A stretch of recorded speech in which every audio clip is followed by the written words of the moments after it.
Hello বন্ধুরা, আজকে আমি একটা কই মাছের রেসিপি নিয়ে চলে এসেছি। এই দেখুন, আমি এখানে কটা কই মাছ নিয়েছি। কই মাছটা ধুয়ে নুন হলুদ মাখিয়ে রেখেছি। আর এখানে দেখুন, এই যে কিছু আলু আর কই মাছের একটা ঝোল করছি, ওটাই আপনারা দেখবেন। মাছটা ভেজে নেব।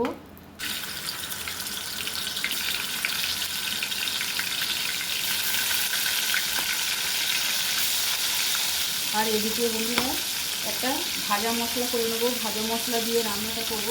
তো এখানে দিয়েছি এই যে ধনে, শুকনো লঙ্কা, একটা ছোটো এলাচ, দুটো গোলমরিচ, এক টুকরো লবঙ্গ, এই একটা লবঙ্গ আর এক টুকরো দারচিনি আর একটু জিরে। এটা শুকনো খোলায় এটা রোস্ট করে নিচ্ছি। এটা গুঁড়ো করে নেবো। গ্যাস অফ করে দিলাম। এটা পরে এটা গুঁড়ো করে আনবো। মাছটা ভাজা হতে হতে এটা গুঁড়ো করে নিয়ে আসি।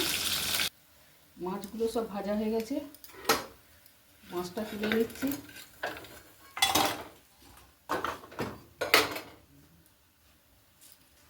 একটু জিরে ফোড়ন দিচ্ছি,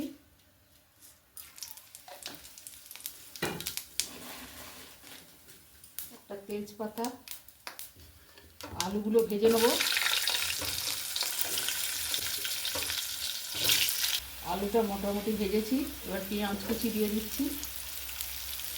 পেঁয়াজ কুচি দিয়ে ভেজে নেব। পেঁয়াজটা আদা ভেজে নিয়েছি। এবার রসুন আর আদা গ্রেট করা আর টমেটো একটা টুকরো করে দিয়েছি। এটা ভেজে নেব। মশলাটা ভাজা হয়ে গেছে। এবার একটু ঝাল লঙ্কা দিয়ে দিচ্ছি।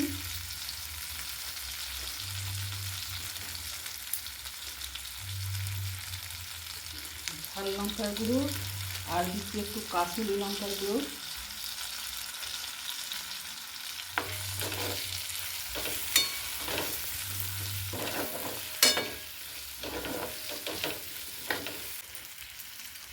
এবার এতে জল দিয়ে দিচ্ছি।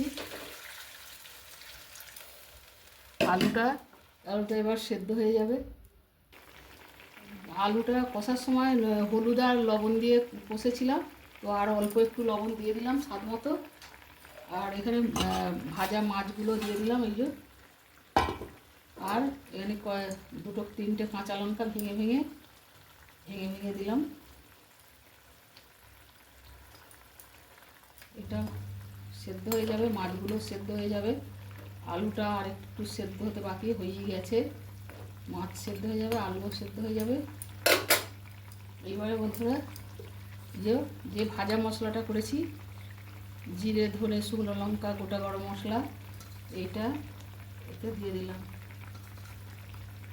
এইটা দিলে দারুণ টেস্ট হবে বন্ধুরা, এই কই মাছের ঝোল আলু দিয়ে। এতে সবজিও দিতে পারেন। একটু ফুটিয়ে নেব।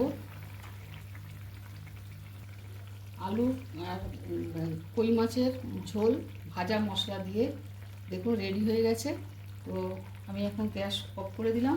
আপনারা নিশ্চয়ই এটা দেখতে পাচ্ছেন কত সুন্দর রং হয়েছে আর কত সুন্দর টেস্টও সেরকম সুন্দর হয়েছে।